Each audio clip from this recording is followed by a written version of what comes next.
Welcome back to New Am Sam Radio, the podcast for creatives. It is I, the mayor, Flobo Boyce, in the mayor's office. I recorded this on a Friday, but even though I still have that weekend vibes, I'm happy I'm loose because I am in the booth with Calli Graver, who's going to show me what it means to be a music professional of the highest order. Calli, thanks for coming on the show. Ooh, what an intro. Well, thanks for being on. And so let's get off the top. The most serious question first. You're from Pennsylvania, so are you Team Wawa or Team Sheets? Oh, that is the question, isn't it? That is the most important one. You hit it right away.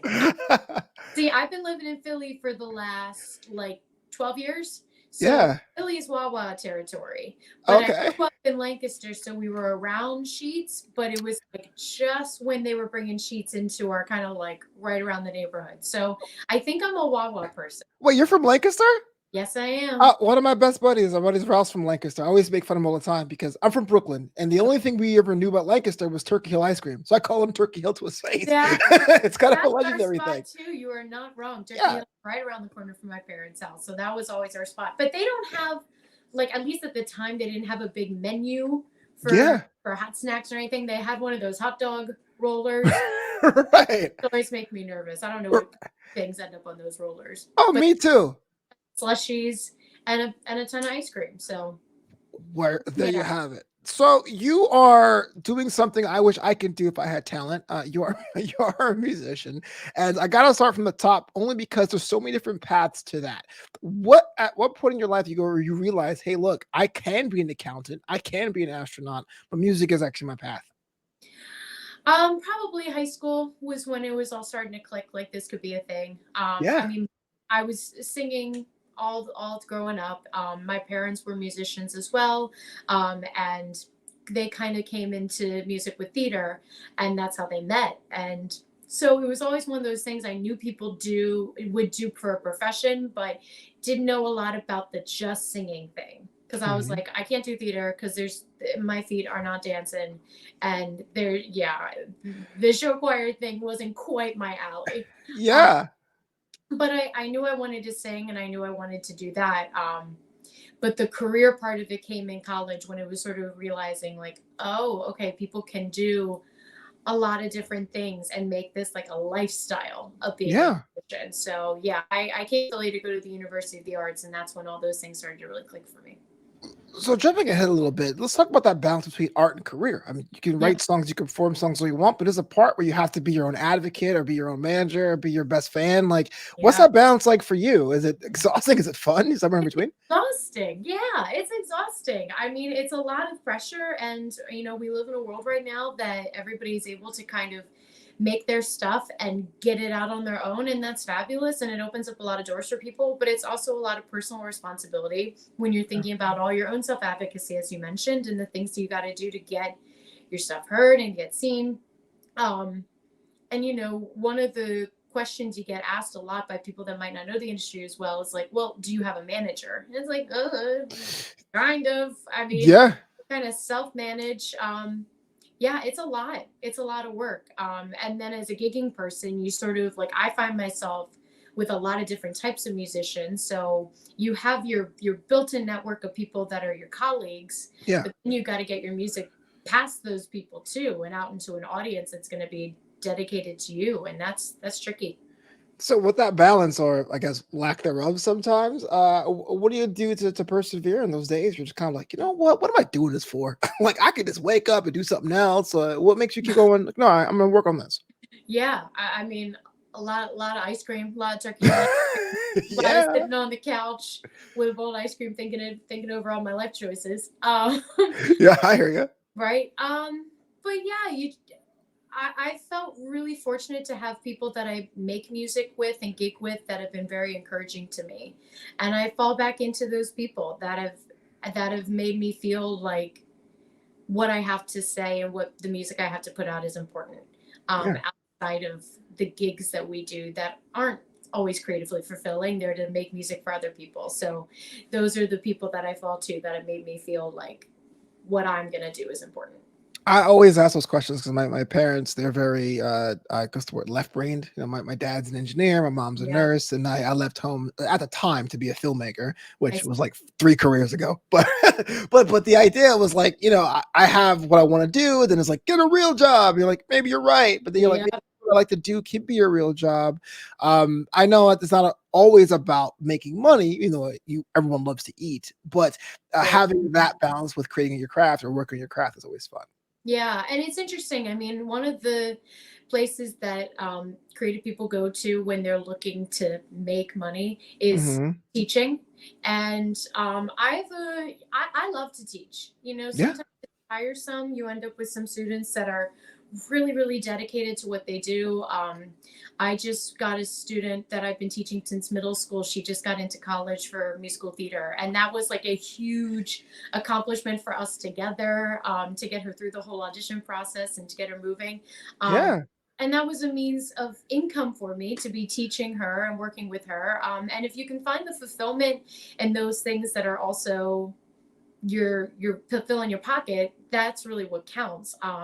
But I get it. Sometimes for people, that's not teaching, isn't it? It feels like it's this world where you're giving a lot of yourself to somebody else and watch Yeah. somebody else run away with your tips and your secrets, and you want them to succeed, but it can be hard. It's very emotionally draining to teach, and as much as I love it, it's one of those jobs that I find myself sometimes feeling like, who how do I get back at the end of the day to doing what is for me? You give so much of yourself when you're doing those kind of jobs, and it's the same thing. I sing a lot of party band music, so I'm standing in front of bands at people's weddings, and that Oh. you can see the joy when somebody's excited that you're singing their first dance, and that's nice. But you're like, all right, I sang perfect one more time. Here we go again. I'm tired. So, but it's fun. I we are living parallel lives. So my day job, ironically, is that I DJ weddings. Nights and weekends. I Yep, tell people, "Hey, how's it be a wedding DJ?" Go, I play Uptown Funk every weekend. yep, And even though I look at it myself as more of a comedian or a master of ceremonies, you're yep, right. How many times can you say the dance floor is not open to you? Go, this is uh-huh, great, but yep. what I want for a good old Flobito. But forget about me. It's not about me confessing my day job. It's about you. Make our way home. August 5th was the release date on this one. What's been the feedback like for this track? It's been exciting. I've worked as a gigging person, as a jazz musician, so it was exciting for me to find my voice a little bit of a different direction. There's still a lot of jazz on this record as a whole, but this first single is one that my producer Ben O'Neill wrote. He wrote the song for me, and we came together at the beginning of the pandemic and decided like we have something together that we want to put out into the world. So Mhm. this was our first single for that reason, and I picked this one because the lyric and the message of the song has always been a message that we've been trying to convey with the music as a whole. And when I go out and sing, finding that space that is new for people and that invites them into something that feels fresh, Yeah. but also the familiarity of it, and like you're always going to make your way back to where you belong and back to what feels like home. And I hope that my music has brought people in, so it's been fun to see that response, from people that are welcoming it into their listening routine and into what they're doing. Yeah. That's really exciting. Does again, if I'm being ignorant, please let me know. Does jazz come with an extra added pressure of having this legacy genre and you being a fairly newer entrant to have a bit of yourself in there while still adhering to the rules of jazz, which is kind of ironic because jazz has rhapsody and all that stuff. But you know what I'm saying? Like, is it does it have its own like sort of like challenges being able to be yourself inside the genre? I think that with jazz, there's definitely the legacy, right? Like what you're saying, but there's also this. There is a call for people to take what they do with jazz and make it their own. Hmm. It's been very important because it's like any other type of art where you learn the rules, and then you're meant to break them. You're asked to create and to break and to figure out what makes it yours. Um, so yeah, that feels really important to us. It's a tricky balance to find, especially as somebody that came up with jazz as a educational resource. It's a very intellectual, it's a very heady music, Hmm. and sometimes that creates some distance from listeners who are unsure of how to make it feel like it's something that they can get to, because it feels jazz can feel like it's for the artist and not for the audience. Right. So that balance, it was really important to me to strike, when we were making the record. That was something that was really important to us. And so, yeah, there is a little bit of that challenge in making sure the music is for everybody. Do you label your own music, or are you a kind of an individual that says, "Look, I just create to let the world decide"? This has felt like a create and let the world feel it out. Yeah. There's some songs on our record that are arranged jazz standards, so those feel like they have more of a lane and more of a direction that people can grab onto. But Make Our Way Home has all of the musical and intellectual properties that I think relate to jazz. It's a home base of what we were doing, but it's definitely more folk, more Nora Jones, more singer songwritery, in that way. So Yeah. it was a little different. Do you operate on a structure? Do you say, "I get up and I write between this time," or perform or get studio time around this time, or when the inspiration strikes, go to the studio right now, I'm ready to go? What's it like? I'm not so great on the schedule thing. I wish I want to be, but it's not my forte as of yet. And I think we're all navigating that right now as we're still in and out of pandemic world and what that Right. feels. Everybody's world's changed a bit in that way.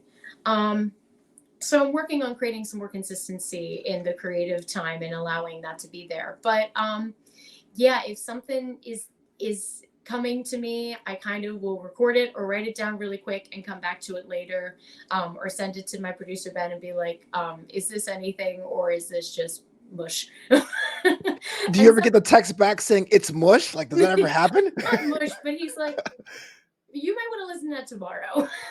Okay, fair enough. but it's not bad. He would never tell me something's bad. He'll just Yeah, be like, this seems unclear. Like, what right. do you think you mean?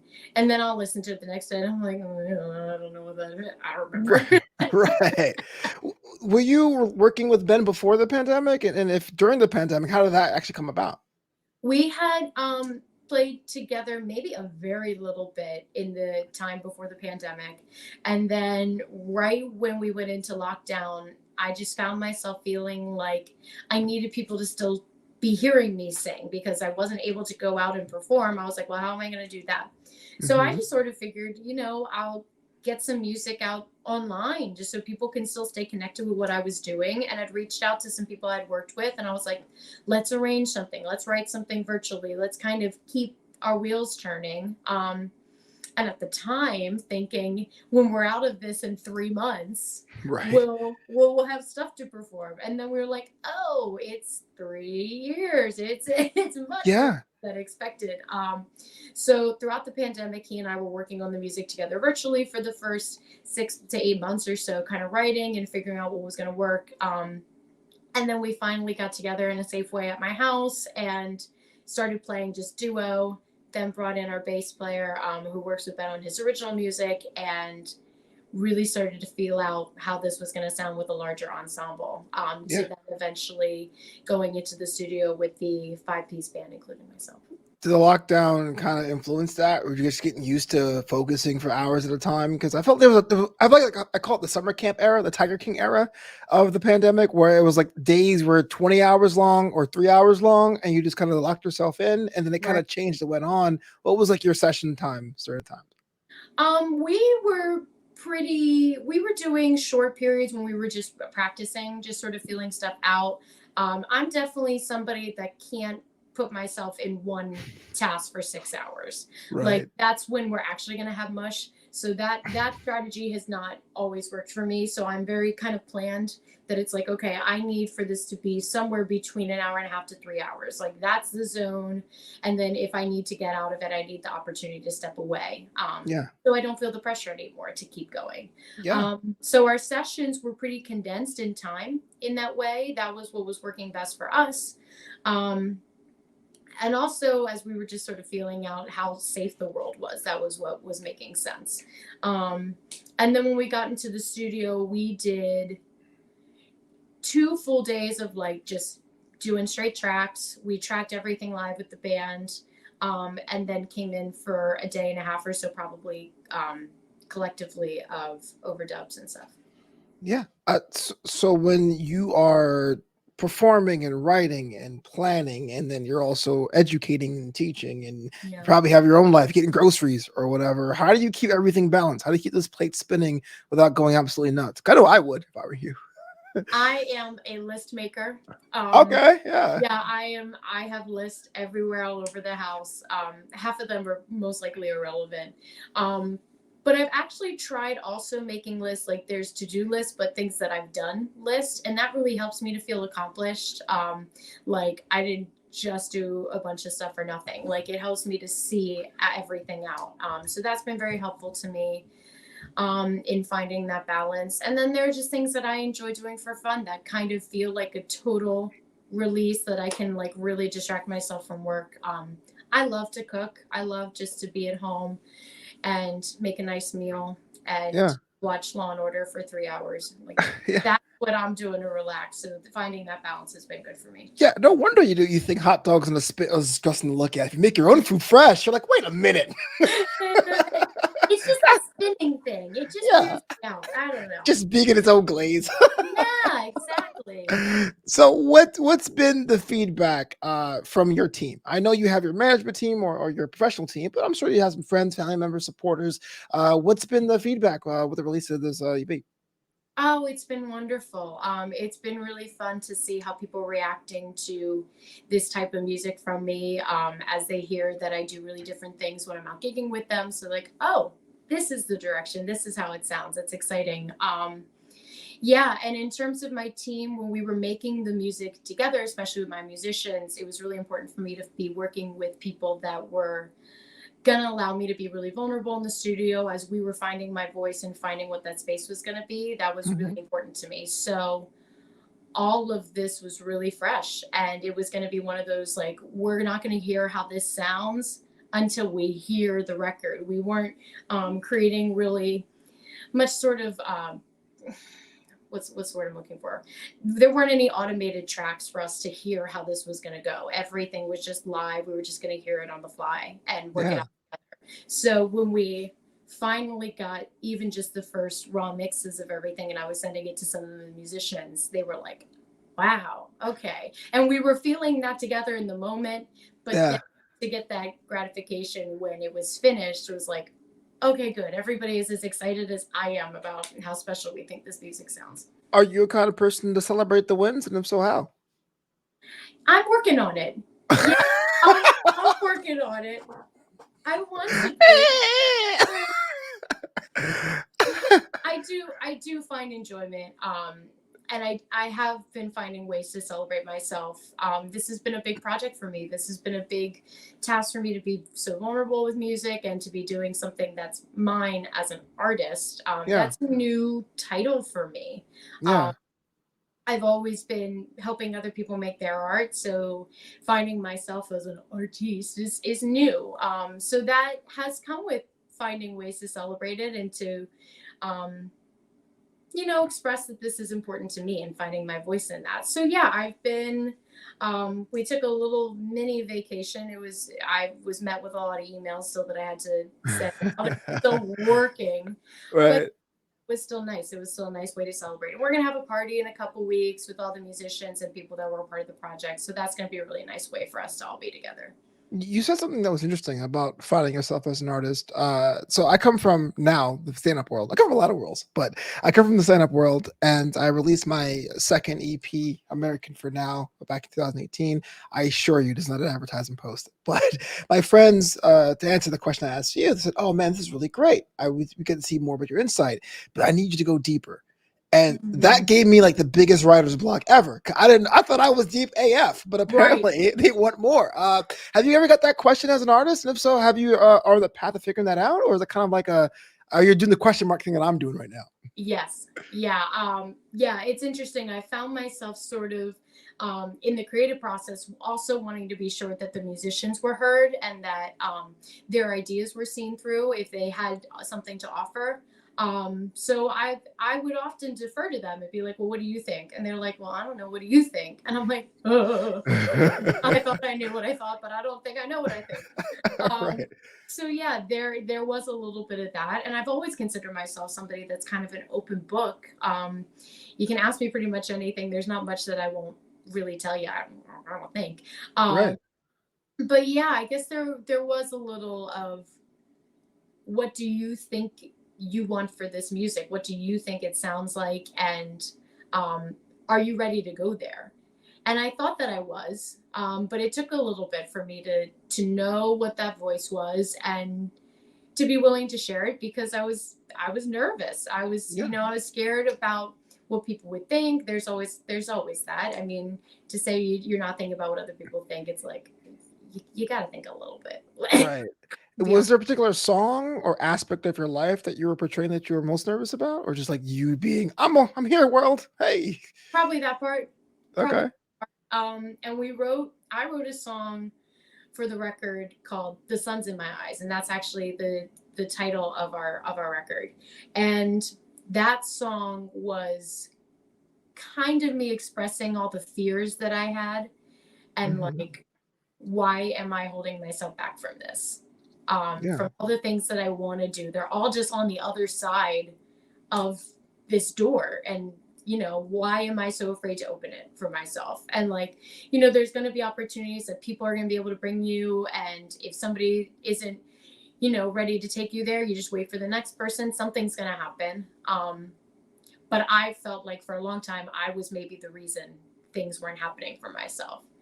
Oh So yeah. yeah, there was this song for me was this space where I was writing, like, one of the lyrics is, on the other side of fear is everything that I've ever dreamed of, but I have to bring every ounce of me to every Yeah. minute of the day. One, that's deep. But two, that kind of begs the question: are there any aspects of the things you dream of you're willing to share? Like, what does success on that other side of the hill look like for you? Being seen as an artist and being seen as someone that has a voice, as somebody that always contributes to help making other people's music, I take a lot of pride in that, and that's really influenced the music that we're making, because I have a lot of um, creative outlets and a lot of influences from a lot of different places. Yeah. But I struggled to know people saw me as somebody that was going to make something special, and that Yeah. was going to be able to contribute to the art in the world. Yeah. Um, so yeah, that was a scary thing, and that still scares me. That still makes me nervous. That still feels like a space that I'm not sure people see me in yet, and we're getting there. We're getting to that spot. But that would be what would feel like a success for me. Well, you're there now. You got the EP on the way. There's a whole I generation of people that are influenced by your work. I mean, you're doing the things that legacies are built off of. No. I hope so. Yeah.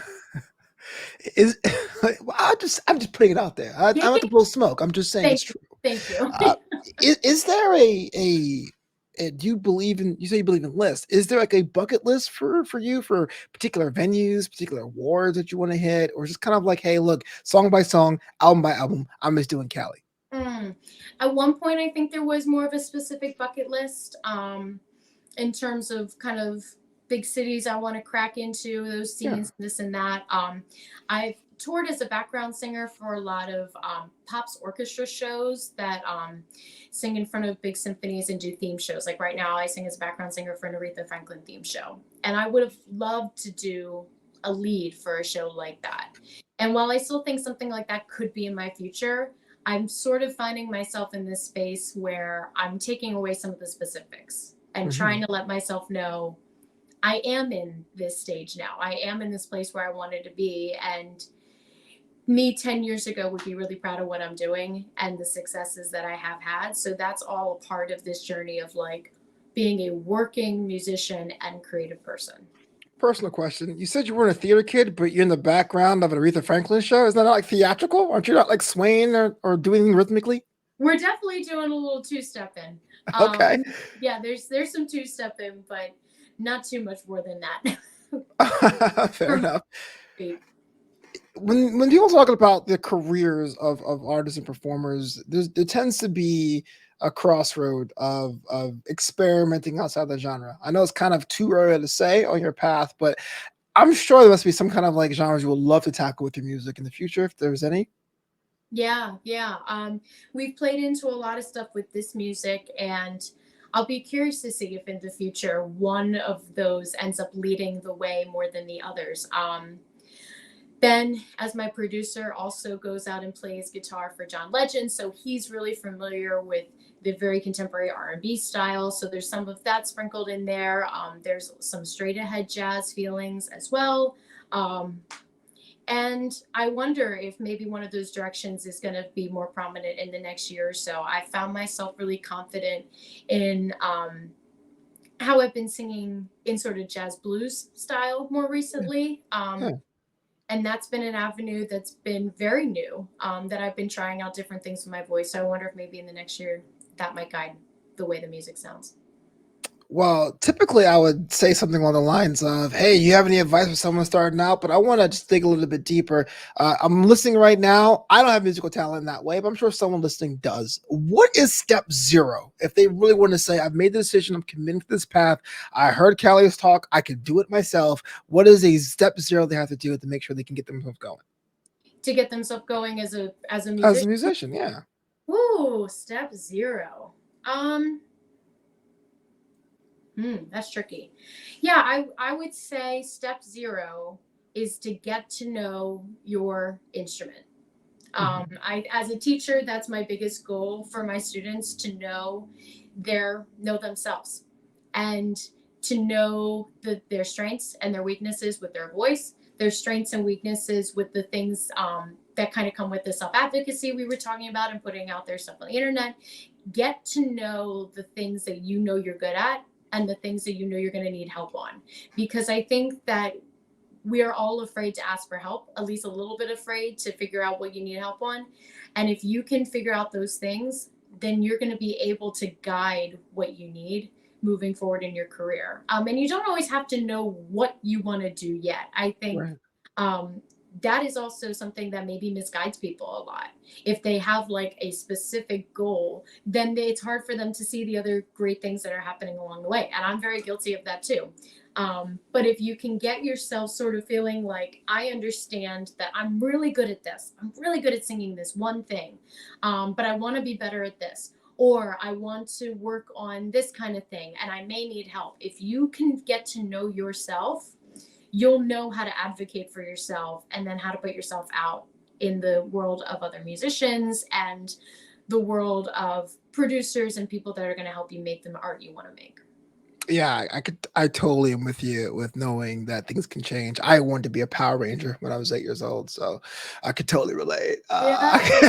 Calli Graver, thanks so much for being on New Amsterdam Radio. Now's the time. If anyone wanted to connect with you, see up your upcoming projects, how they go about doing that. Absolutely. They can go to my website, calligraver.com. I'm on Instagram, Facebook, all the social media, Calli Graver. And my music is available on all streaming services as well. Great. And I've never been to Sheets. I plan to do that next time I'm in Pennsylvania. Make your way to Sheets, get the mozzarella sticks. They're the way to go. Thank you so much for being on the show. Thank you.